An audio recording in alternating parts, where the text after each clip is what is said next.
नमस्कार दोस्तों, स्वागत है आपका हमारे YouTube चैनल जीके ट्रैकर पे।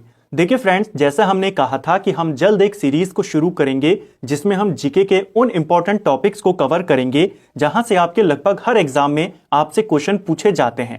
इसमें आज हम पहला टॉपिक जो हमारी है, जो पॉलिटी वाला सेक्शन है, उसके कुछ इंपॉर्टेंट टॉपिक्स को कवर करेंगे, जिसमें से सबसे इंपॉर्टेंट टॉपिक है आपका मौलिक अधिकार।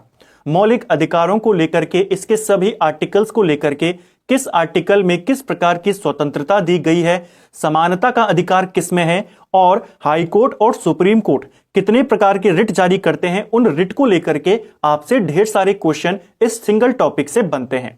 तो आज के इस पूरे वीडियो में, इस सिंगल वीडियो में हम मौलिक अधिकार एक एक आर्टिकल को कवर करेंगे। इसके अलावा सुप्रीम कोर्ट और हाई कोर्ट जो रिट जारी करते हैं, उन पांचों रिटों को भी हम यहीं पे कवर कर जाएंगे, जिससे आपको कभी भी दोबारा ये टॉपिक पढ़ने की जरूरत नहीं पड़ेगी। तो चलिए दोस्तों, आज की वीडियो को शुरू करते हैं। सबसे पहले बात करते हैं हमारे संविधान में कितने मौलिक अधिकार हैं। हमारे संविधान में वर्तमान में 6 मौलिक अधिकार हैं। ठीक है, जब हमारा संविधान लागू किया गया था 26 जनवरी 1950 को, तब हमारे संविधान में 7 मौलिक अधिकार थे। यहां से क्वेश्चन बन जाता है, शुरुआत में कितने थे? शुरुआत में 7 मौलिक अधिकार थे, वर्तमान में 6 मौलिक अधिकार हैं। जो संपत्ति का मौलिक अधिकार था, उसे 1978 में हटा दिया गया मौलिक अधिकारों की श्रेणी से, और उसे एक विधिक अधिकार यानी एक कानूनी अधिकार बना दिया गया। तो पहला क्वेश्चन यही बनता है, कितने मौलिक अधिकार हैं वर्तमान में? आप बताएंगे 6 मौलिक अधिकार हैं। जो 7वां था, कब हटाया गया? तो 44वां संविधान संशोधन होता है 1978 में, और उसे हटा दिया जाता है। ठीक है, संबंधित भाग कौन सा है मौलिक अधिकारों को लेकर के? तो मौलिक अधिकारों से जुड़ा हुआ भाग है आपका भाग 3, और इसी भाग 3 को भारत का मैग्ना कार्टा भी बोला जाता है। सीधा क्वेश्चन बनता है, भारत का मैग्ना कार्टा या फिर भारत का अधिकार पत्र, ये किसको बोला जाता है? भाग 3 को बोला जाता है, जिसमें आपके मौलिक अधिकार शामिल हैं। ठीक है, ये तो भाग है। अगर आर्टिकल की बात करें तो आर्टिकल आपके 12 से लेकर के 35 तक मौलिक अधिकारों से रिलेटेड हैं। क्वेश्चन बन जाता है, कौन से आर्टिकल मौलिक अधिकारों से जुड़े हुए हैं? तो आर्टिकल 12 से लेकर के 35 तक हैं। एक एक आर्टिकल के बारे में जो आपके लिए इंपॉर्टेंट है, उनको डिस्कस करेंगे। ठीक है, मूल अधिकारों को अमेरिका के संविधान से लिया गया है। यह क्वेश्चन भी बहुत बार बन जाता है। मूल अधिकारों को कहां से लिया गया है? अमेरिका से। और मूल कर्तव्यों को कहां से लिया गया है? मूल कर्तव्यों को रशिया के संविधान से लिया गया है। ठीक है, मूल संविधान में 7 मौलिक अधिकार थे, जैसा मैंने आपको ऊपर अभी बोला। ठीक है, जो संपत्ति का अधिकार है, अब इसे कानूनी अधिकार रह गया है। पहले यह मौलिक अधिकार था, अब क्या है? ये एक कानूनी अधिकार है। 44वें संविधान संशोधन के तहत 1978 में इसे हटा दिया गया। तो बहुत बार आता है, आपको किस तरीके से क्वेश्चन बनता है वो भी मैं आपको बताते हुए चलूंगा, जिससे आपको इस टॉपिक को समझने के साथ साथ इसका आइडिया भी मिल जाए कि यहां से किस तरीके के क्वेश्चन एग्जामिनर बनाता है। तो यहां से वो क्वेश्चन देता है, आपको 4 ऑप्शन दे देता है, कहता है इनमें से कौन सा मौलिक अधिकार नहीं है। यहां पर दे देता है धार्मिक स्वतंत्रता, यहां पर दे देता है अवसर की स्वतंत्रता, यहां पर दे देता है संपत्ति का अधिकार। तो संपत्ति का अधिकार अब मौलिक अधिकार नहीं है। ये कुछ बेसिक बातें जो आपको पता होनी चाहिए। अब चलते हैं हमारे 6 मौलिक अधिकारों की तरफ। इनके बारे में फिर डिटेल में बात करेंगे। सबसे पहला देखिए, हमने जैसे बात करी कि 12 से लेकर के 35 तक आपके मौलिक अधिकारों से जुड़ा हुआ है। ठीक है, जो आर्टिकल 12 है, इसमें राज्य की परिभाषा दी गई है। यह क्वेश्चन भी 1-2 बार पेपरों में आया है कि राज्य शब्द की परिभाषा किस आर्टिकल में दी गई है? तो आर्टिकल 12 में दी गई है। जो आर्टिकल 13 है, यह भी काफी ज्यादा इंपॉर्टेंट आर्टिकल है। आर्टिकल 13 ये प्रावधान करता है, या आर्टिकल 13 के अंदर यह प्रावधान किया गया है कि अगर केंद्र सरकार या कोई राज्य सरकार ऐसा कानून बनाती है जो भाग 3 में आपके जो ये मौलिक अधिकार हैं, इनका हनन करता हो, इनका उल्लंघन करता हो, तो उस कानून को जीरो करने की शक्तियां देती है हाई कोर्ट और सुप्रीम कोर्ट को। तो ये क्वेश्चन बनता है कि जो सुप्रीम कोर्ट और हाई कोर्ट हैं, किसी भी कानून को जो मौलिक अधिकारों का हनन करता हो, उसे शून्य घोषित कर सकती हैं। कौन उन्हें यह शक्ति देता है? आर्टिकल 13। तो 12 और 13 ये दोनों इंपॉर्टेंट हैं। फिर 14 से आपके आर्टिकल शुरू हो जाते हैं 32 तक, 33, 34, 35 ज्यादा नहीं पूछे जाते। ठीक है, अब इन मौलिक अधिकारों को देखते हैं। कितने प्रकार के मौलिक अधिकार हैं? 6 मौलिक अधिकार हैं। सबसे पहला है आपका समता का अधिकार। ठीक है, दूसरा है स्वतंत्रता का अधिकार, तीसरा है शोषण के विरुद्ध अधिकार, चौथा है धार्मिक स्वतंत्रता का अधिकार। ठीक है, पांचवा है संस्कृति एवं शिक्षा संबंधी अधिकार। यह होगा अल्पसंख्यकों के से रिलेटेड है ये। ठीक है, अल्पसंख्यकों को अपनी संस्कृति और शिक्षा संबंधी का अधिकार है। और लास्ट में आता है सबसे इंपॉर्टेंट, संवैधानिक उपचारों का अधिकार। तो कितने अधिकार हैं मौलिक अधिकार? वो 6 हैं। अब इनके अंदर कौन कौन चीजें हैं उनको देखेंगे। सबसे पहले आता है समता का अधिकार। आर्टिकल 14 से लेकर के 18 तक आपके समता के अधिकार हैं। स्वतंत्रता का अधिकार यह आर्टिकल 19 से लेकर के 22 तक है। शोषण के विरुद्ध अधिकार यह आर्टिकल 23 और 24 में बताया गया है। धर्म की स्वतंत्रता का अधिकार यह आर्टिकल 25 से लेकर के 28 में बताया गया है। संस्कृति एवं शिक्षा संबंधी अधिकार अल्पसंख्यकों से रिलेटेड ये आपके आर्टिकल 29 और 30 में है। और संवैधानिक उपचारों का अधिकार आर्टिकल 32 में है। तो ये कुछ इंपॉर्टेंट आर्टिकल और ये मौलिक अधिकारों का बेसिक इंट्रोडक्शन। अब एक एक मौलिक अधिकारों के बारे में डिटेल में यहां पर बात करते हैं। सबसे पहले आपके आता है समता का अधिकार। समता का अधिकार आर्टिकल 14 से लेकर 18 के बीच में है। 5 प्रकार की समानताएं यहां पर दी गई हैं। 5 प्रकार की समता का अधिकार दिया गया है आर्टिकल 14, 15, 16, 17, 18। सबसे ज्यादा क्वेश्चन यहीं से आपके बनते हैं इसी वाले आर्टिकल से। जो आर्टिकल 14 है यह कहता है विधि के समक्ष क्षमता और विधियों का समान संरक्षण, यानी कानून के सामने सब बराबर हैं और सबके लिए कानून बराबर हैं। कौन सा आर्टिकल कहता है? आर्टिकल 14 कहता है। तो ये क्वेश्चन बहुत बार आता है, कानून के समक्ष समानता कौन सा आर्टिकल है? आर्टिकल 14। ठीक है, फिर आता है आर्टिकल 15। आर्टिकल 15 कहता है कि धर्म, मूल, वंश, लिंग, जन्म स्थान के आधार पर किसी के साथ भी भेदभाव नहीं किया जाएगा।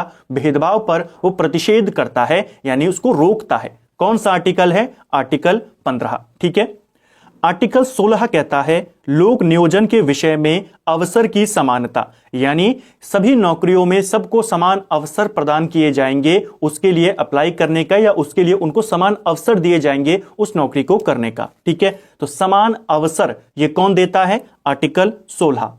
अस्पृश्यता का अंत ये भी बहुत बार पेपर में आता है। किस आर्टिकल के तहत अस्पृश्यता का अंत किया गया है? आर्टिकल 17। ठीक है, जिसे हम कहते हैं छुआछूत। क्वेश्चन बनता है छुआछूत का उन्मूलन किस आर्टिकल के तहत हुआ है? आर्टिकल 17 के तहत इसे अवैध घोषित किया गया है। ठीक है, इस पर बैन लगाया गया है। और फिर आता है आर्टिकल 18 जो कहता है उपाधियों का अंत होगा। ठीक है, यानी कि कोई भी नागरिक किसी दूसरे देश से वैसी कोई भी उपाधि धारण नहीं कर सकता जब तक उसे राष्ट्रपति की ओर से उसकी अनुमति नहीं मिल जाती। तो उपाधियां किसी की नहीं होंगी, ये कौन कहता है? आर्टिकल 18। तो समता का अधिकार 14 से 18 तक हैं। इसमें हमने एक एक आर्टिकल को देखा। सबसे इंपॉर्टेंट जो क्वेश्चन यहां से बनते हैं, देखिए एक और चीज यहां पर याद करना, हमने आर्टिकल 16 में बात करी कि लोक नियोजन के विषय में अवसर की समानता यहां पर दी जाएगी, यानी कि सबको समान अवसर दिए जाएंगे नौकरियों के लिए।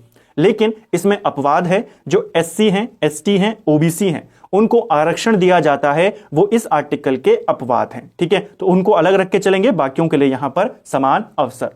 आर्टिकल 17 की बात करें तो छुआछूत का उन्मूलन इसी आर्टिकल से हुआ है, ये क्वेश्चन बहुत बार आता है। और आर्टिकल 18 की बात करें जो कहता है उपाधियों का अंत। ठीक है, ये तो ठीक है। एक और चीज पूछी जाती है कि भारत सरकार जो अवार्ड्स देती है, जैसे भारत रत्न देती है, पद्म अवार्ड्स देती है, पद्म पुरस्कार देती है, सेना के द्वारा जो अवार्ड दिए जाते हैं, परमवीर चक्र होते हैं, महावीर चक्र होते हैं, वो सारे अवार्ड इसी आर्टिकल के तहत दिए जाते हैं। क्वेश्चन बनता है पद्म पुरस्कार, भारत रत्न, वीरता पुरस्कार कौन से आर्टिकल के तहत दिए जाते हैं? इसी आर्टिकल के तहत। तो ये पहला आर्टिकल आपका पहला अधिकार, मौलिक अधिकार, समता का अधिकार, जिसके तहत 5 आर्टिकल्स आपके हैं जिनको आपको याद करना है। कौन सी चीज किस में बताई गई है, ये पेपरों में बहुत बार आता है। इस वीडियो में आपको मौलिक अधिकारों से रिलेटेड सारी जानकारी मिलेंगी और लास्ट में हम उन आर्टिकल्स को भी देखेंगे जो अधिकार केवल भारतीय नागरिकों को प्राप्त हैं। यह क्वेश्चन भी बहुत बार आता है, इनमें से कौन सा अधिकार भारत के नागरिकों को है, कौन सा अधिकार भारत के नागरिकों के साथ साथ विदेशियों को भी है, तो उनको भी हम यहां पे देखेंगे। ठीक है, तो ये पहला मौलिक अधिकार। अब चलते हैं दूसरे मौलिक अधिकार पे, जो है आपका स्वतंत्रता का अधिकार। स्वतंत्रता का अधिकार आर्टिकल 19 से लेकर के 22 तक है। सबसे इंपॉर्टेंट इस वाले में आपका आर्टिकल 19 है, जिसके तहत 6 प्रकार की स्वतंत्रता प्रदान की गई है संविधान के द्वारा। आर्टिकल 19 में 6 प्रकार की स्वतंत्रताएं हैं, तो पहले इनको देख लेते हैं, इसके बाद बात करेंगे आर्टिकल 20, 21 और 22 के बारे में। ठीक है, कौन कौन सी 6 प्रकार की स्वतंत्रताएं हैं आर्टिकल 19 के अंतर्गत। सबसे पहला है 19A।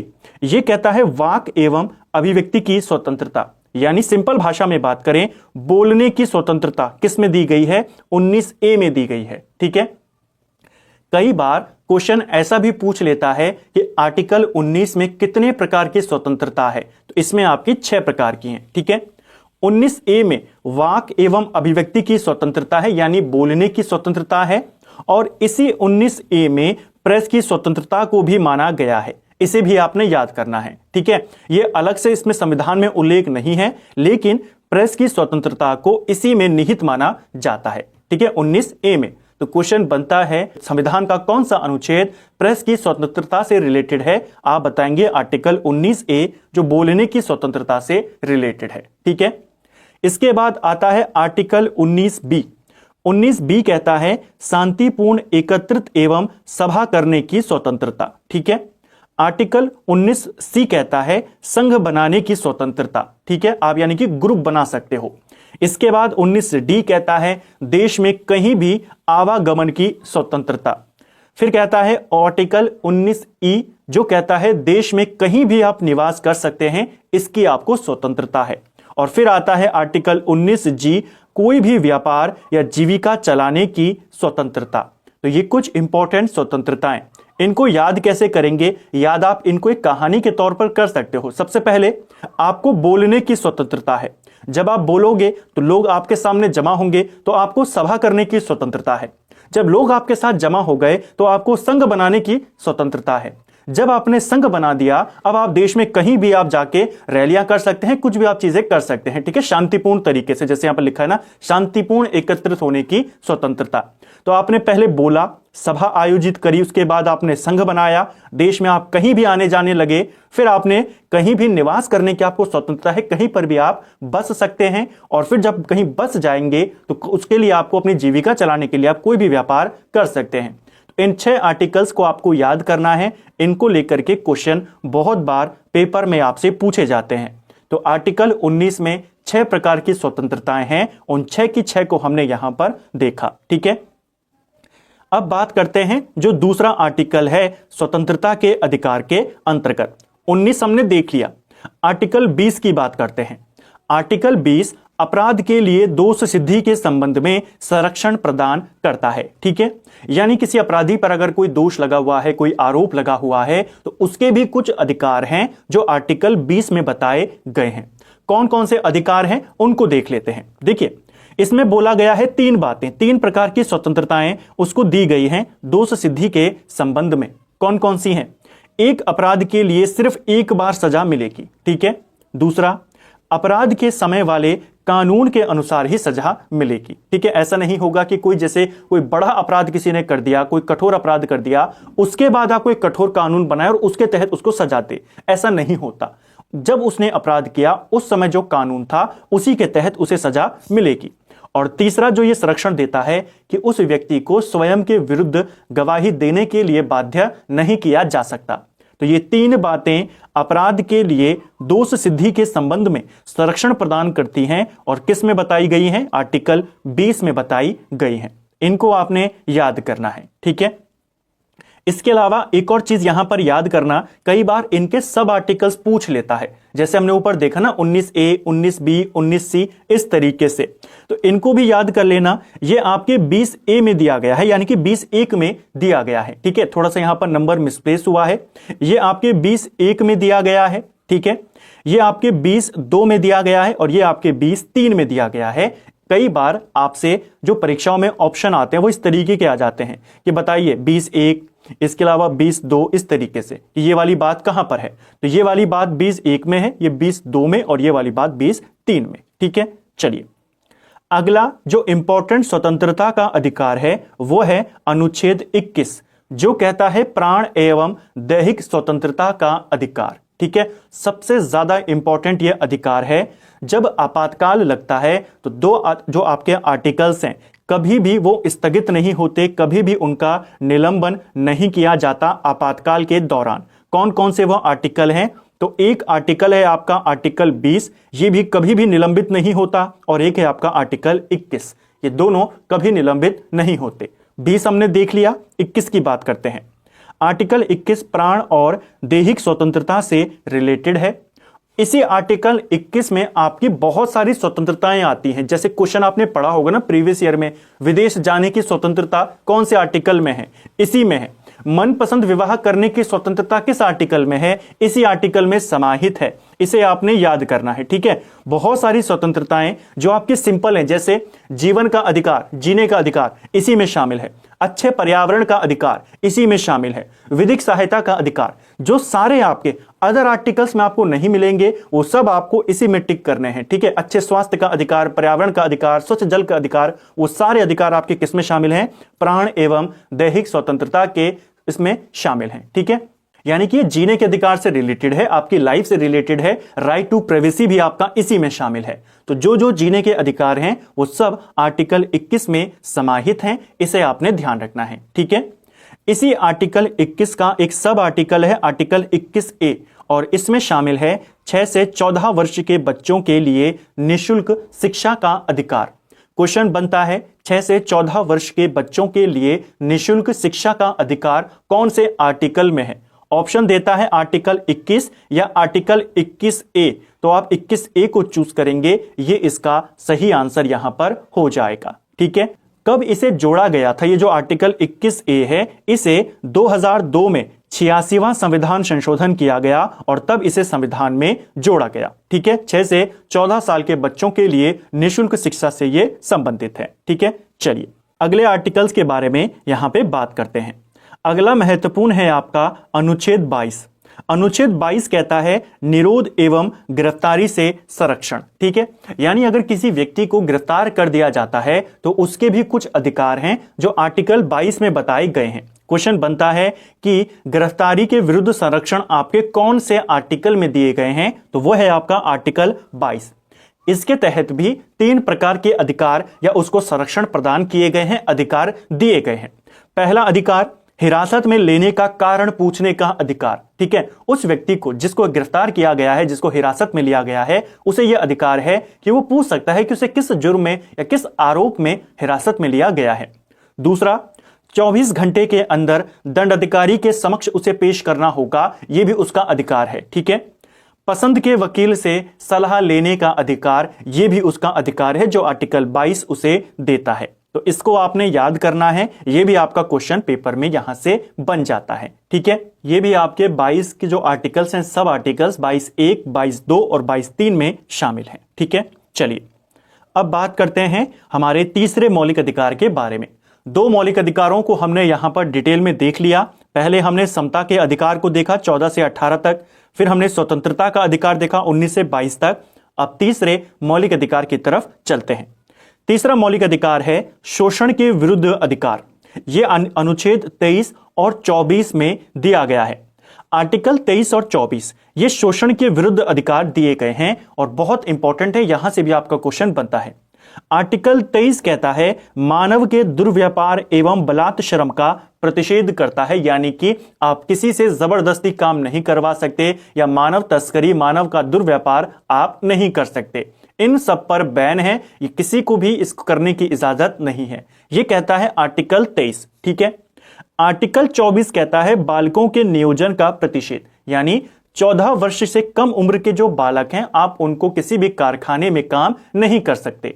तो ये आपके बलात् श्रम से रिलेटेड है, यानी जबरन श्रम से रिलेटेड, और ये वाला आर्टिकल 24 आपके बाल श्रम से रिलेटेड है। ठीक है, ये जबरन श्रम है, ये बाल श्रम है। तो ये दोनों इंपॉर्टेंट आर्टिकल हैं, दोनों एक जैसे आर्टिकल हैं। ठीक है, शोषण के विरुद्ध अधिकार हैं दोनों।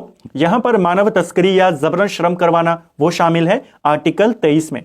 आर्टिकल 24 कहता है बालकों के जो 14 वर्ष से कम उम्र के बालक हैं आप उनको किसी भी कारखाने में नहीं लगा सकते। तो इसे आपने याद करना है, क्वेश्चन यहां से भी बन जाएगा। ठीक है, अगला आर्टिकल है आपका धार्मिक स्वतंत्रता का अधिकार। चौथा मौलिक अधिकार है धार्मिक स्वतंत्रता का अधिकार।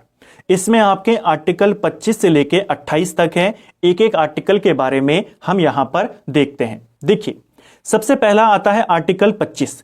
आर्टिकल 25 कहता है अंतःकरण की स्वतंत्रता, यानी अंतःकरण की स्वतंत्रता का मतलब क्या हुआ? इसका मतलब हुआ हर किसी को कोई भी धर्म उसे मानने की और उसका प्रचार प्रसार करने की स्वतंत्रता प्रदान की गई है। कौन सा आर्टिकल देता है? आर्टिकल 25। तो इसे आपने याद करना है। ठीक है, आर्टिकल 25 किसी भी व्यक्ति को कोई भी धर्म मानने और उसे प्रचार करने की शक्ति, स्वतंत्रता देता है। ठीक है, आर्टिकल 25। आर्टिकल 26 कहता है धार्मिक मामलों में प्रबंधन की स्वतंत्रता। ठीक है, यानी कि कोई भी व्यक्ति अपने जो धार्मिक कार्यक्रम है अगर उनका आयोजन करना चाहता है, करता है, तो उसे भी इसकी स्वतंत्रता दी गई है। तो इसको भी याद करना है। 25 कहता है कोई भी धर्म मानिए, कोई भी प्रचार कीजिए, कोई नहीं स्वतंत्र, इसकी आपको कोई भी रोकेगा नहीं, इसकी आपको पूरी स्वतंत्रता है।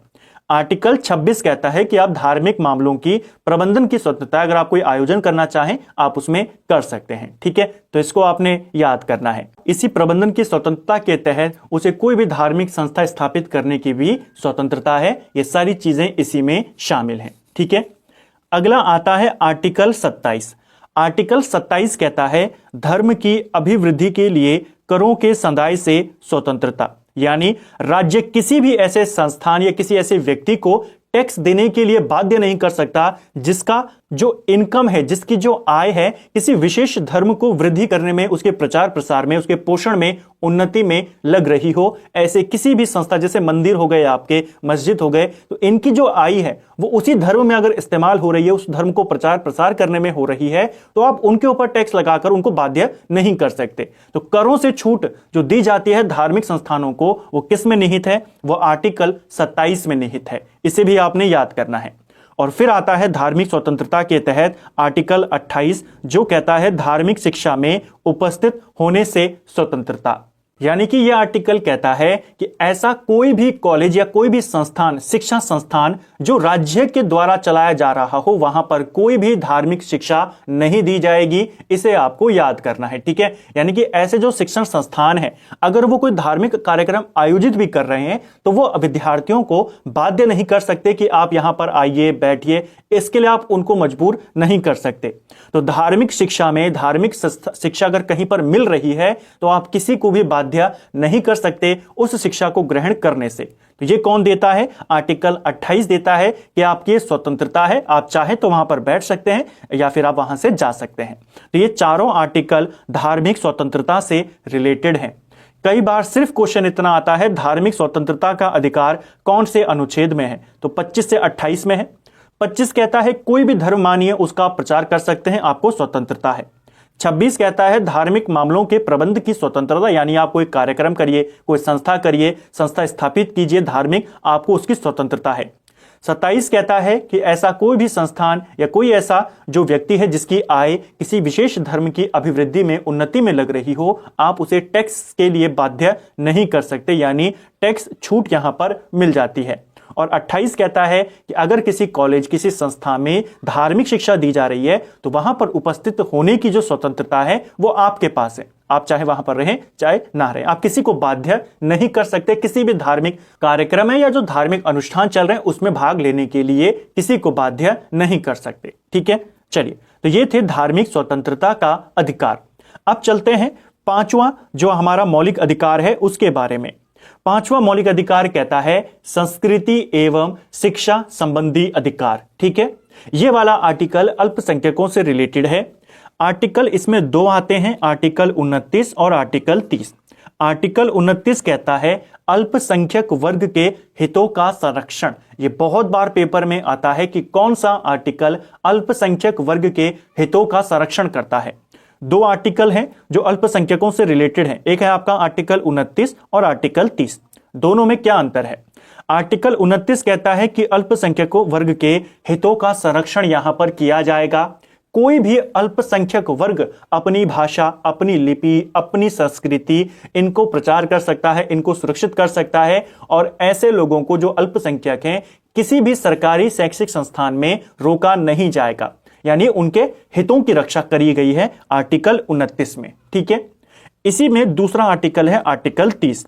आर्टिकल 30 कहता है शिक्षण संस्थानों की स्थापना और प्रशासन का अल्पसंख्यक वर्गों का अधिकार। यानी कोई भी अल्पसंख्यक वर्ग अपनी इच्छा से अपना कोई शैक्षिक संस्थान वो खोल सकता है और सरकार उसकी मदद करने में कोई भेदभाव नहीं करेगी। यानी जैसा व्यवहार सरकार दूसरे संस्थानों से करती है ऐसा ही व्यवहार वो अल्पसंख्यकों का जो शिक्षण संस्थान है उनसे भी करेगी, उनसे भेदभाव नहीं कर सकती। तो शिक्षण संस्थानों की स्थापना और उनके प्रशासन का अल्पसंख्यकों का अधिकार ये किस में दिया गया है? आर्टिकल 30 में।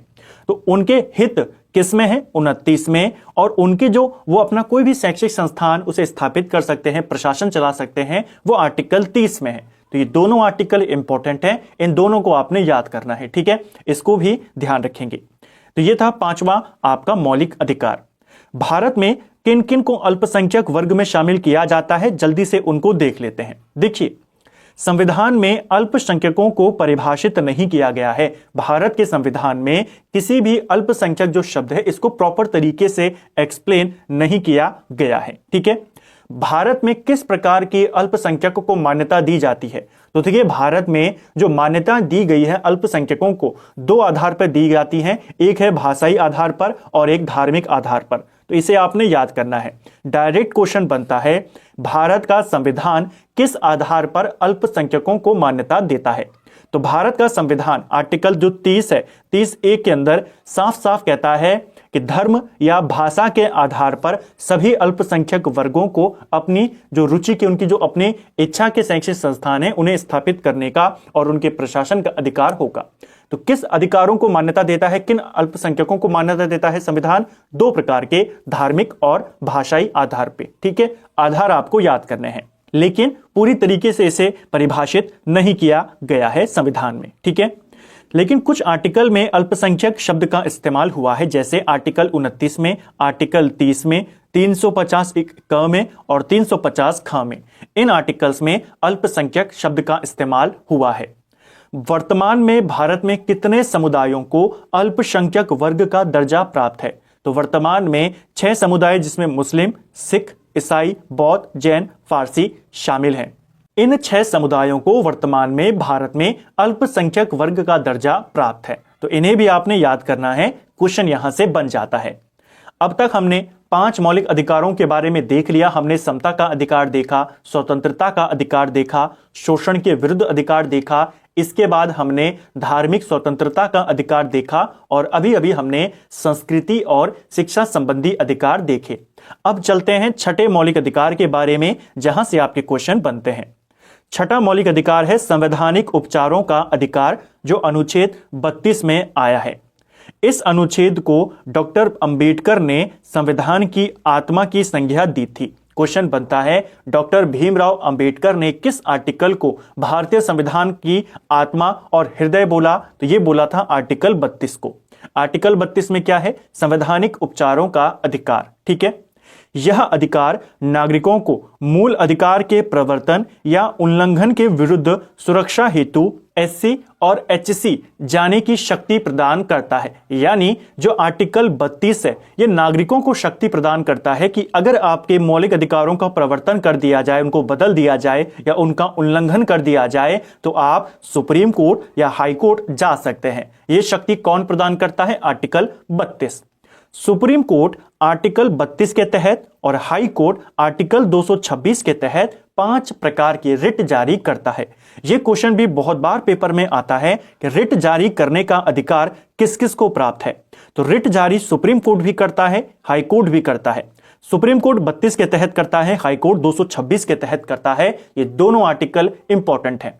कई बार ये क्वेश्चन ऐसे भी पूछ लेता है, संवैधानिक उपचारों का अधिकार इनमें से किसे प्राप्त है, या कई बार ऐसा भी क्वेश्चन पूछ लेता है, आपको एक रिट का नाम दे देता है और पूछता है ये वाली रिट कौन कौन जारी कर सकता है। तो ध्यान रखना, जो जिला न्यायालय होते हैं वो रिट जारी नहीं कर सकते, केवल सुप्रीम कोर्ट 32 के तहत और हाई कोर्ट 226 के तहत रिट जारी करते हैं। ठीक है, अब हम बात करेंगे एक एक रिट के बारे में, जहां से आपके क्वेश्चन बनते हैं, कौन सी रिट किससे संबंधित है। ठीक है, सबसे पहले आती है बंदी प्रत्यक्षीकरण, जिसे हेबियस कॉर्पस बोला जाता है। बंदी प्रत्यक्षीकरण का मतलब होता है सशरीर हमारे समक्ष प्रस्तुत करिए। ठीक है, इसका अर्थ क्या हुआ, कब यह जारी की जाती है, बहुत अच्छे से इसको समझेंगे, डिटेल में समझते हुए चलेंगे। इसमें क्या प्रावधान है पहले उसको देख लेते हैं। इसमें प्रावधान है, कोर्ट व्यक्ति को अपने समक्ष प्रस्तुत करने का आदेश देता है। अब आप समझ गए होंगे, अर्थ हमने देखा, प्रावधान हमने देखा।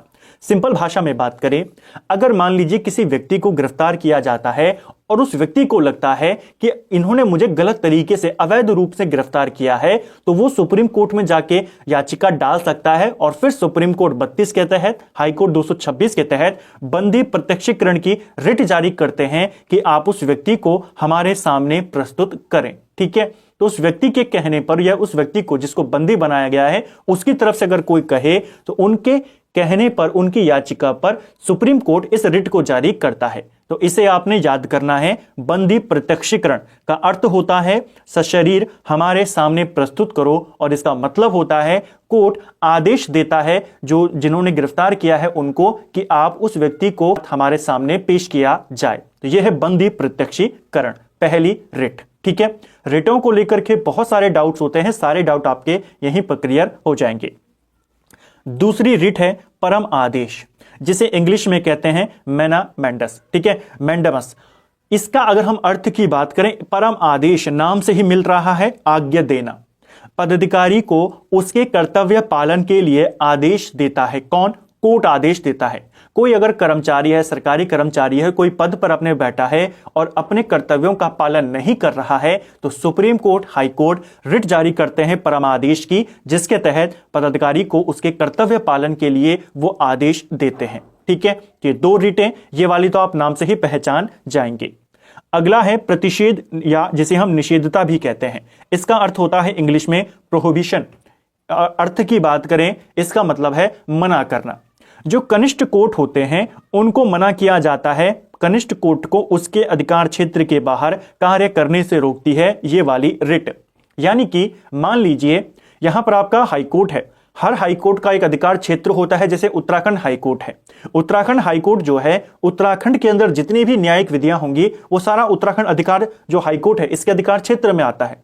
अगर यह हाई कोर्ट उत्तराखंड से बाहर के किसी मामले में सुनवाई करने लगे, तो सुप्रीम कोर्ट अपने से नीचे वाले कोर्ट को यह ऑर्डर जारी करता है, ये वाली रिट जारी करता है कि आप इस क्षेत्र में या इस मामले में सुनवाई नहीं कर सकते, ये आपके अधिकार क्षेत्र से बाहर है। ठीक है, इसी प्रकार हाई कोर्ट जो है इसे जो जिला कोर्ट्स होते हैं उनको जारी करता है।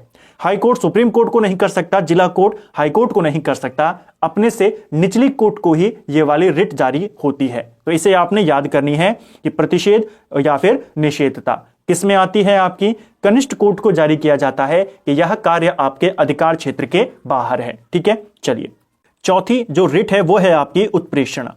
उत्प्रेषणा जिसे इंग्लिश में सट्योरी कहते हैं, इसका अर्थ होता है और अधिक सूचित कीजिए। ठीक है, इसका मतलब क्या हुआ, अधीनस्थ न्यायालयों को लंबित मामलों को वरिष्ठ न्यायालय में भेजने का आदेश दिया जाता है। जैसे मान लीजिए 3 लेयर्स होती हैं भारत में कोर्ट्स की, सुप्रीम कोर्ट, हाई कोर्ट और इसके बाद आपकी जो जिला कोर्ट्स होती हैं, डिस्ट्रिक्ट कोर्ट्स आती हैं, वो आ जाती हैं। अगर किसी लेवल पर कोर्ट्स जो केसेस हैं आपके पेंडिंग, उनकी बहुत ज्यादा है, केसेस बहुत ज्यादा मात्रा में, या कोई ऐसा खास केस है जिसको लगता है ऊपर वाले कोर्ट को, मान लीजिए कोई केस है हाई कोर्ट के पास, सुप्रीम कोर्ट को लगता है कि यह केस हमारे पास होना चाहिए, तो सुप्रीम कोर्ट उत्प्रेक्षण रिट जारी करता है, हाई कोर्ट को आदेश देता है कि आपके पास इस केस से रिलेटेड जितनी भी जानकारी है इस पूरे केस को हमारे पास ट्रांसफर कीजिए। या फिर जो पेंडिंग केसेस होते हैं उनके लिए वो जारी करता है कि आपके पास जो केसेस पड़े हुए हैं, जो मुकदमे लंबित पड़े हुए हैं, आप उन्हें हमारे पास भेज दीजिए। तो तो किस किस तहत होता है? उत्प्रेक्षण रिट के माध्यम से होता है। ठीक है, ये भी प्रोहिबिशन की तरह है। उच्च कोर्ट हमेशा नीचे वाले कोर्ट को आदेश देता है। ठीक है, हाई कोर्ट जो होता है वो जिला कोर्ट से मंगवा सकता है अपने पास मुकदमे, हाई कोर्ट से मुकदमे सुप्रीम कोर्ट अपने पास मंगवा सकता है। ठीक है, तो इसको भी आपने याद करना है। और अंतिम जो रिट है वो है अधिकार पृच्छ, जिसे क्यू वारंटो के नाम से जाना जाता है। इसका अर्थ होता है किस अधिकार से। ठीक है, इसका मतलब होता है कोई व्यक्ति को, किसी व्यक्ति को लोक कार्यालय में अवैध अनधिकार ग्रहण करने से रोकना। यानी कि मान लीजिए कोई ऑफिस है, वहां पर प्रमोशन होना है, किसी को नया वहां का डायरेक्टर बनाना है, किसी कनिष्ठ को वहां का सहायक बना दिया जाता है, डायरेक्टर बना दिया जाता है 2-3 सीनियर को छोड़ करके। जब इन सीनियरों को छोड़ दिया गया और किसी नीचे के आदमी को सीधा कंपनी का या किसी कार्यालय का डायरेक्टर बना दिया गया, तो ये लोग कोर्ट में जा सकते हैं और फिर सुप्रीम कोर्ट या हाई कोर्ट इस रिट को जारी करता है इस व्यक्ति के लिए कि किस अधिकार से, आपको क्या अधिकार है इस कार्य पे या इस पोस्ट पर बैठने का, इस पोस्ट पर कार्य करने का।